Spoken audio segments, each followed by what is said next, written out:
Permítame saludar a la senadora María Fernanda Cabal a esta hora en la W, que en este caso ella es como Alberto, ¿no? Ella también va a decir lo que quiera y sin pelos en la lengua.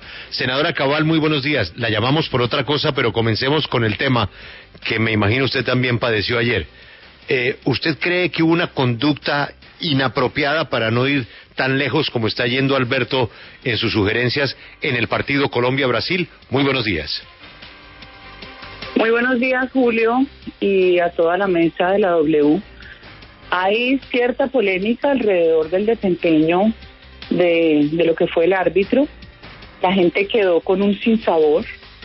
Yo pienso que no fue claro en las reglas del juego. Comparto esa apreciación. Hasta María Fernanda Cabal, Juan Pablo, guarda las formas, ¿no? Sí, es que súper discreta, ¿no? Súper discreta. Sí, comparto una preocupación, ¿no? Pero ya no está diciendo que la Conmebol se robó el partido. Tiene que agradecer a Brasil por haber abierto los escenarios y por eso, entonces el árbitro ayer pitó contra Colombia.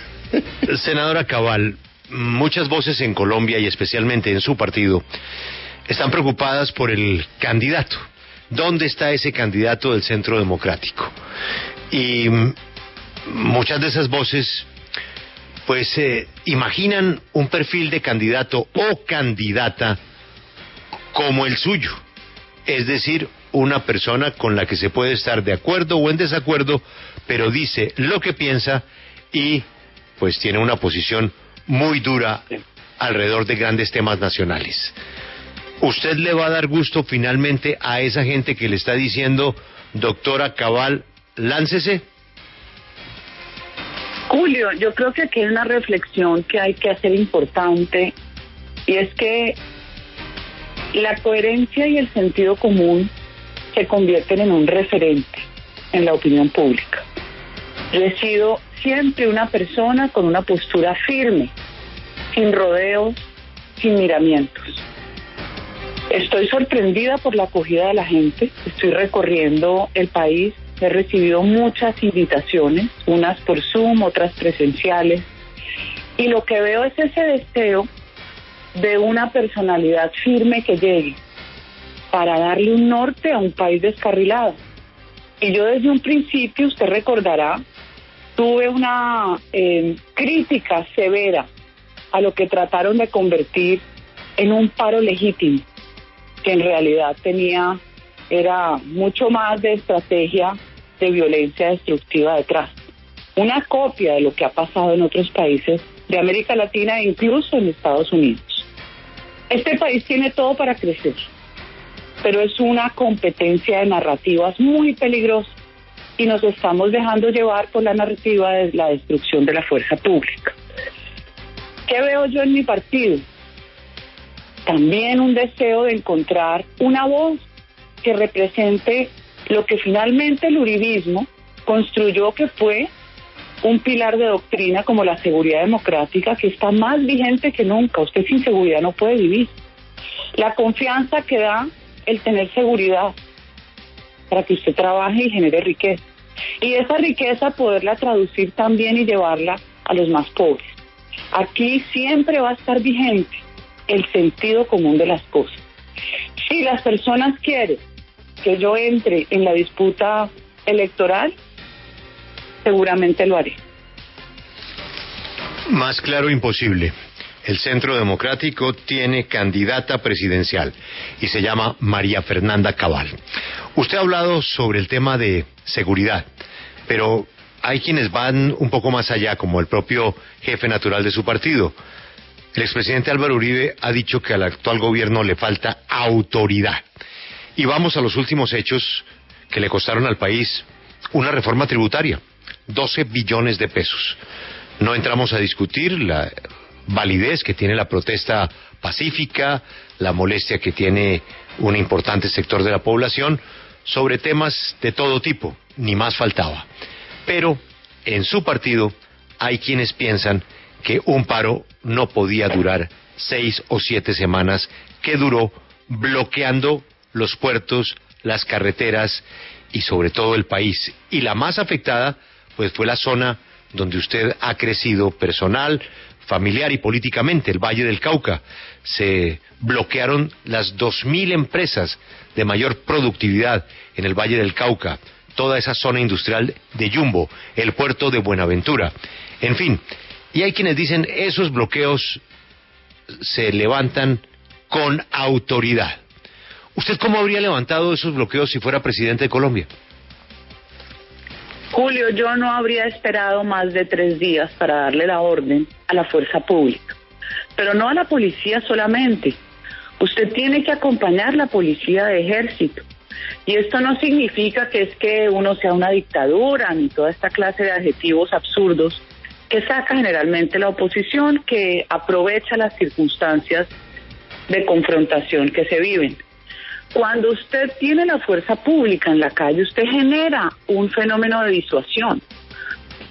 Primero, la gente que no es violenta se siente protegida. Y los violentos al menos lo piensan 2 veces. Si usted permite que continúe el bloqueo, es como cuando usted le invaden un predio. Si usted no actúa de inmediato, pueden llegar 40 personas al principio, después en un mes ya va a tener 1.500.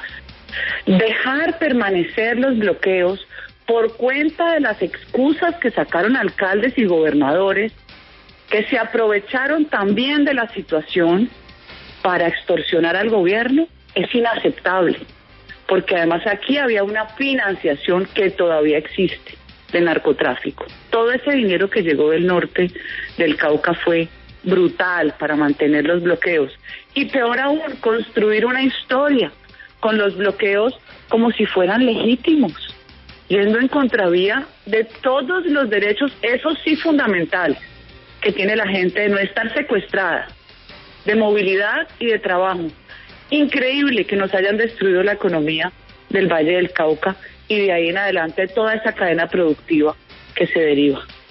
Increíble que llegáramos hasta esto, más aún que hubiera delegados del gobierno sentados conversando con el alcalde Ospina, que tiene unos alcances sin límites en contra de la ley y del orden. Yo no hubiera permitido esto. Dialogue, pero no le deje 2 semanas al diálogo. Senadora. Porque eso ya es un chantaje y una extorsión en detrimento de los derechos de la mayoría. Senadora y precandidata presidencial María Fernanda Cabal, a usted obviamente en esta carrera la van a medir frente al presidente de la República, que fue en su momento el candidato del Partido Centro Democrático. Por eso quiero preguntarle, en términos generales, a usted, en una eventual campaña presidencial, ¿le parece que el gobierno del presidente Iván Duque fue bueno o fue malo? Lo que pasa es que calificar de bueno o malo un fenómeno tan complejo como el que vivió él, yo creo que ningún presidente, salvo excepciones, le ha ido bien porque le tocó enfrentar el coronavirus. O sea, ¿cómo hace uno frente a una variable interviniente de esa dimensión, donde todavía estamos recogiendo cuál es el comportamiento de este virus? Por lo menos en lo que lo ha hecho bien es en la vacunación, que nos va a devolver la esperanza para tener confianza y seguir creciendo como país. Yo lo que le reparo al gobierno es su excesiva complacencia con la oposición. A uno la izquierda no lo va a querer nunca. Yo no voy a esperar jamás un voto de la izquierda. Que me afecten sus comentarios, de pronto será para uno defenderse de la perversidad de lo que dicen, pero de ahí en adelante, a sentarme a dialogar o a cederle, jamás. Si es que la izquierda no tiene los mismos principios que tenemos quienes creemos en conservar la institucionalidad. Y le pongo un ejemplo, mi pelea con el tema del acuerdo de Escazú y de lo que yo llamo la JEP agraria, que por aquí escuché a Angélica bastante conmovida, como si pues le hubieran quitado o se le hubiera ido algún miembro de su familia. Yo no sé a qué horas Angélica se volvió tan activista en el tema de La Habana y agrario. Me enfrento porque uno no puede atacar los principios de propiedad privada, que es la base de la civilización, de una sociedad por lo menos en la que creemos nosotros. Y de ahí también quiero contarle mi terrible impresión de la clase política porque se descubrió quiénes manejan este país y cómo lo manejan. Pobres los ciudadanos que tienen que ver que los congresistas que están en el Congreso haciendo las leyes todo el tiempo están construyendo en contravía de la libertad de los ciudadanos y generando más cargas, más tributación y un Estado agigantado. Me da risa, y se lo digo, Julio, con franqueza, la clase política, los Roy Barreras y otros que dicen que es que hay que cambiar el modelo económico, y yo les digo, no, a los que hay que cambiarlos es a ustedes. El modelo económico es tan bueno que los ha sobrevivido a ustedes a pesar de todas las talanqueras y las leyes y normas y reglamentaciones de un Estado extorsivo que no permite la libre empresa. Entonces, si queremos empezar por enderezar esto, ya que es mi reparo con el gobierno, autoridad, no cesión ni frente a los progresistas ni frente a los violentos. Usted tiene que mantener los principios constitucionales sin miedo. Siempre nos van a juzgar y nos van a criticar, pero si tenemos la razón, hay que permanecer firmes. Son las 6:30, escuchan a la candidata presidencial María Fernanda Cabal, del Centro Democrático. Senadora Cabal, volviendo a la primera respuesta, usted dice que usted habría ido más allá al tercer día. El presidente de la República dijo que iba a militarizar los sitios donde existiesen las dificultades. Sin embargo, eso nunca pasó. Él decía en privado que su talante no era sacar al ejército a confrontar a la población civil, sino que se viera la presencia, como usted dice, el acompañamiento del ejército a la policía en los momentos pues más de mayor fricción. Pero cuando en su segunda respuesta usted se refiere a la izquierda y se refiere ahora a los progresistas, ¿a usted no le da temor una candidatura presidencial en un país tan polarizado todavía, tan sensible a tantos temas sociales, con una juventud que está saliendo a la calle, con un Congreso que deja mucho que desear? ¿No le teme que sea usted rotulada como no la candidata de la derecha, sino la candidata de la extrema derecha? Siempre vamos a tener exposición frente a los adjetivos, los señalamientos, la rotulación, que además es divertido porque nos los hacen quienes supuestamente defienden los derechos humanos y la inclusión social. Yo soy mucho más social, pero no de subsidio, sino de entender que el ser humano es un ser espiritual y por ende la economía, la forma de vida, de subsistencia, tiene que ser impulsada, ¿sí?, desde el Estado, pero que permita. ¿En qué sentido se lo digo? En que esto no es regalando mercados ni haciendo permanente una transferencia de dinero que no es gratis, que sale del bolsillo de alguien, sino generando el incentivo de lo que es un microcrédito. Y esto lo he aprendido a lo largo de mi vida siguiendo países del tercer mundo que empezaron a salir adelante. Cuando usted, en vez de regalar, le da un microcrédito a una familia para que haga una mini pyme o una pyme, está generando una ilusión y una esperanza en construir algo. Esta es la esencia del ser humano normal, no del que cree, en teoría, de que el Estado puede planificarte la vida, porque el Estado no nos va a resolver nada, al contrario. Y más aún, quiero contarle, Julio, que en esta visita me he dado cuenta de la cantidad de jóvenes que siguen las mismas ideas que tengo yo, que si bien son ideas conservadoras, no es ninguna godarria retardataria, ni son extremos. Yo lo que soy es extrema coherencia y respeto por el individuo asaltado por el Estado.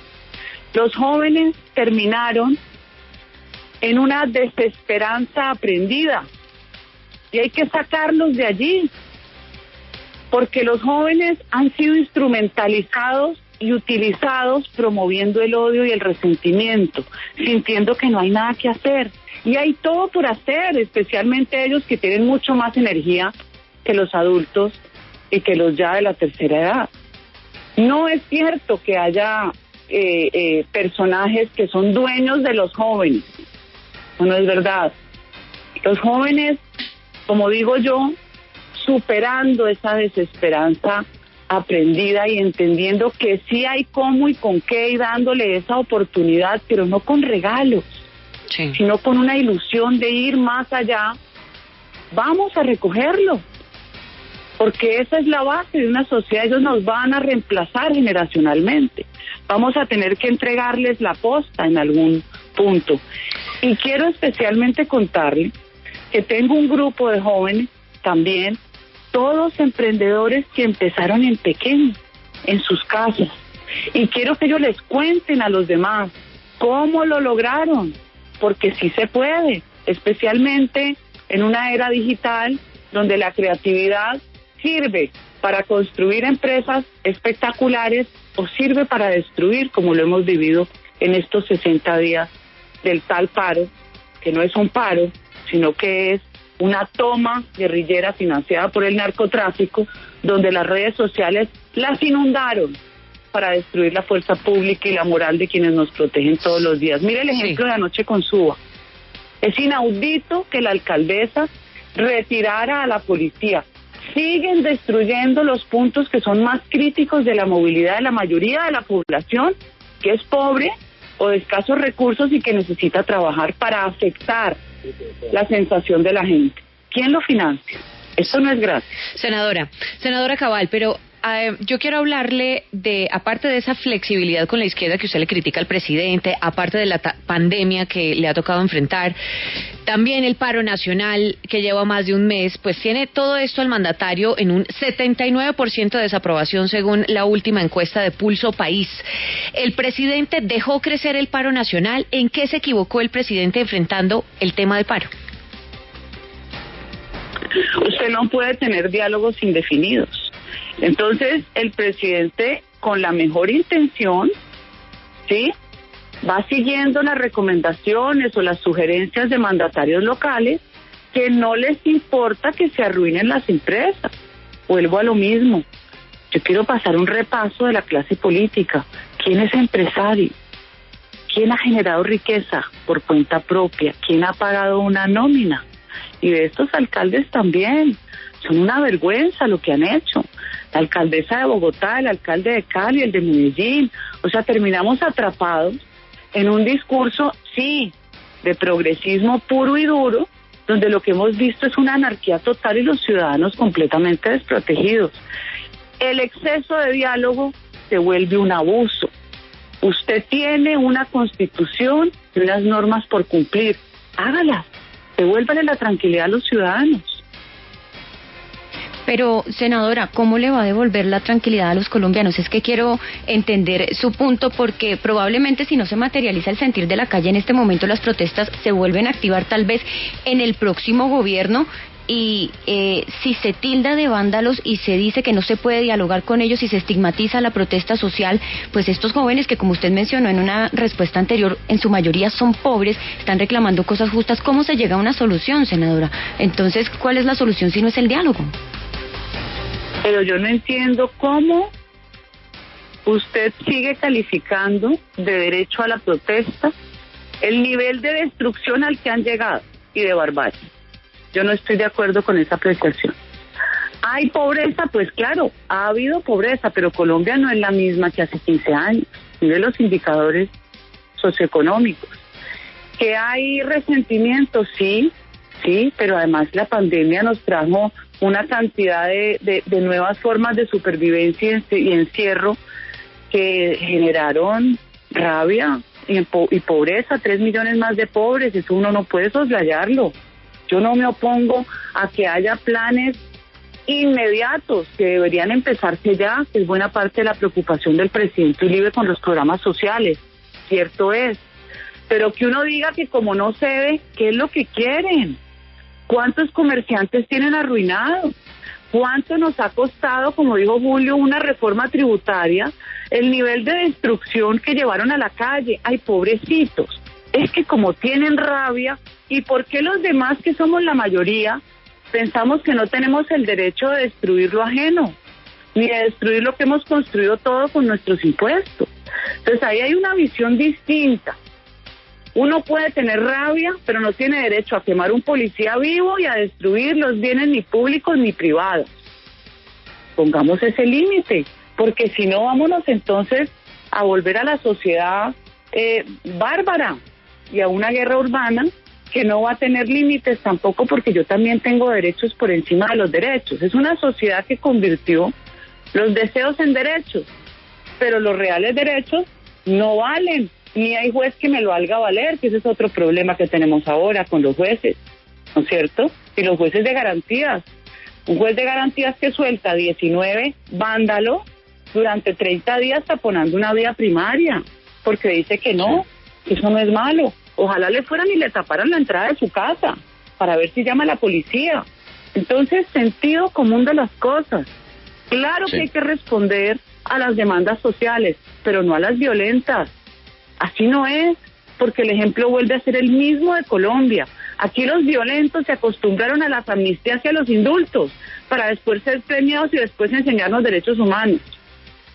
Senadora, usted hace un instante señalaba que la sociedad no cambia a punta de subsidios, pero yo quisiera plantearle, entonces en esto usted es más uribista que el mismo Uribe, porque si ha habido un promotor desde sus dos gobiernos de los subsidios, por ejemplo a través de Familias en Acción, ha sido el mismo Uribe. Entonces, ¿usted considera que ahí Álvaro Uribe se ha equivocado al buscar garantizarle más y más y más subsidios a los colombianos, subsidios para el adulto mayor, subsidios para Familias en Acción, subsidios para las familias guardabosques, cuando para usted la salida de esta situación social que vivimos no son los subsidios? Yo entiendo lo de Familias en Acción y quiero que revisemos la coyuntura que se vivió cuando llegó el presidente Uribe, que no teníamos país, porque hoy la gente está viviendo la violencia urbana, pero esto lo vivieron los pueblos. En los pueblos el paro armado empezaba a las 6 de la tarde y todo el mundo tenía que esconderse y volver a salir a las 6 de la mañana, un país secuestrado.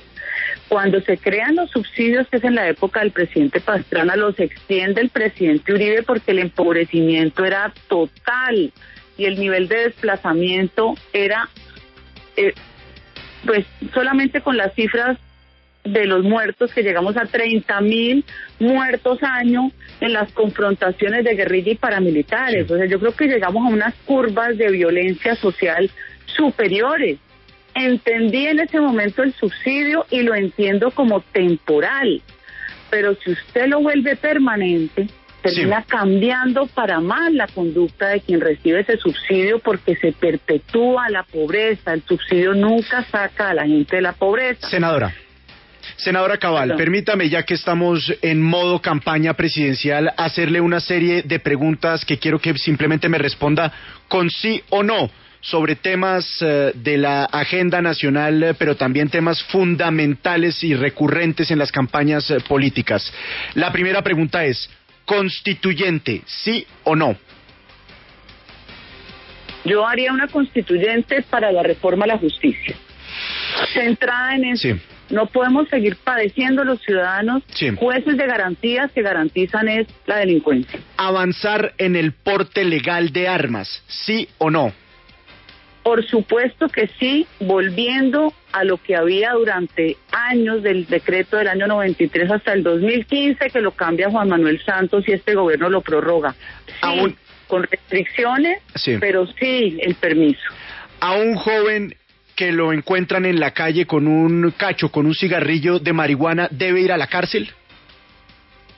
No, ya ve que en eso yo no le tengo ningún misterio. Debe perseguirse el microtráfico y el consumidor hay que ayudarle a salir de ese consumo para que no sea un esclavo de la droga.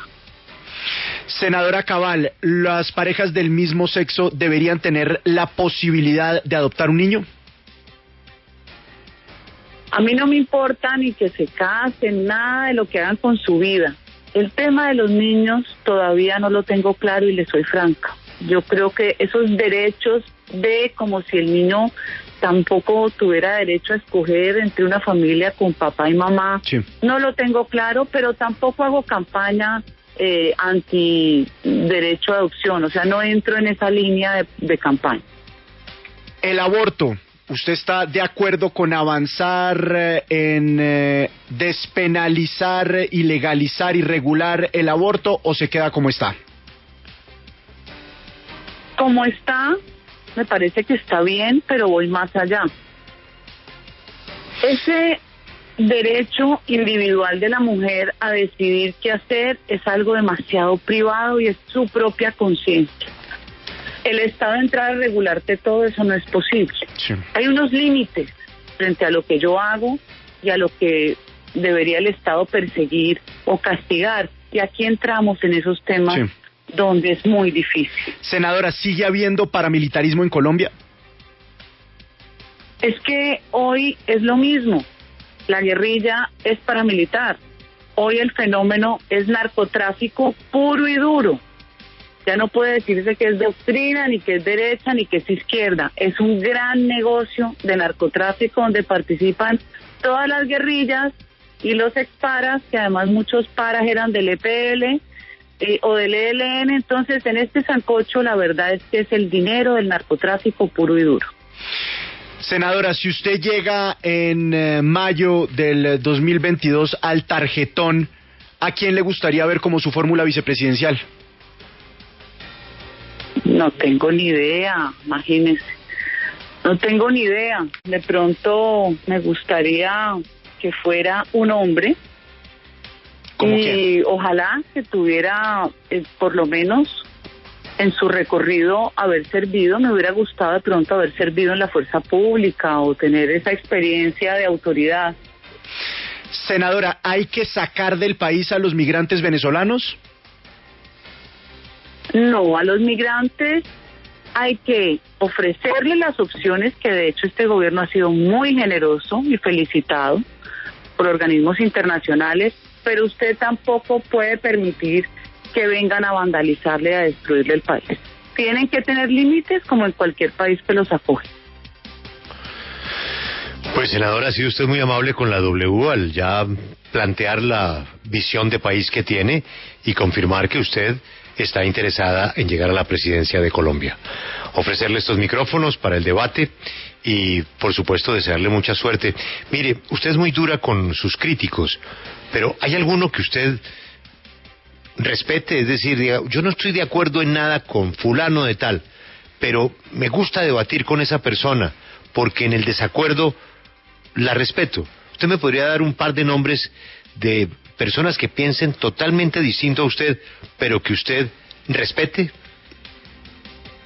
Pero es que yo no los irrespeto.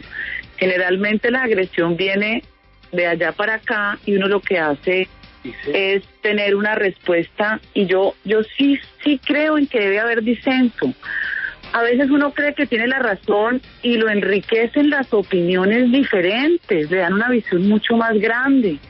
No me llega a la mente alguno que sea realmente opuesto. O sea, yo me paro en la comisión primera, que es bastante más progre, ¿no? Y digo, ¿yo en qué puedo parecerme a Roy Barreras? En nada, porque él dice mentiras, yo no. Roosevelt Rodríguez, en nada. Benedetti, menos, por Dios. Petro, que construye realidades paralelas porque vive en la estratosfera creyendo que es Superman. No, entonces, ¿cómo hago? De pronto alguien más moderado.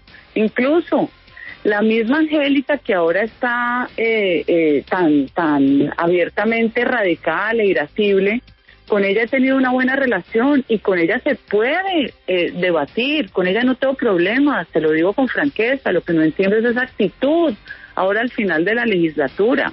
O sea, como si fuera lobista de los acuerdos de La Habana. Eso no me gusta, y menos poniendo en riesgo el desarrollo de un país con el acuerdo de Escazú y con la JEP agraria.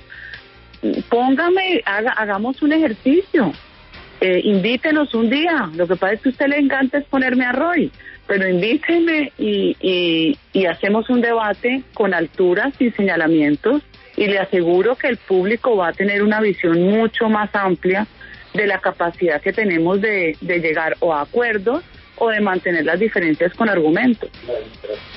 No, créame que a mí no me encanta ponerle a nadie, es más, yo no pongo a nadie. Entonces Lucas es el que me lo pone, que le fascina ponerme a Troy. Yo creo que a Lucas tampoco le fascina.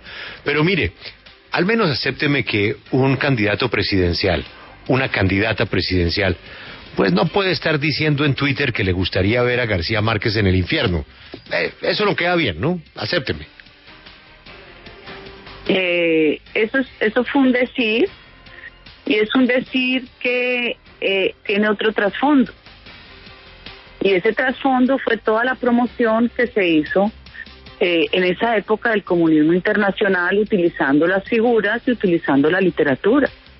Eso no es solamente un decir, ni porque fuera un insulto, una agresión, una ofensa, que sí, pudo serlo en ese instante, pero tiene un contenido más de fondo. Y fue también su militancia y su cercanía con Fidel Castro, pese a todo el daño que hizo Fidel Castro con nosotros, Colombia. Pero es que nadie se le desea, el señor tiene en ese momento tenía señora, hijos, nietos, y pues a nadie se le desea el infierno, pienso yo. Senadora, bueno, esto apenas comienza y usted pues estará con una lupa gigantesca enfrentando a sus contradictores y defendiendo sus ideas, y yo creo que de eso se trata la democracia. Cuente con la W y gracias por atendernos. Dale, gracias, Julio.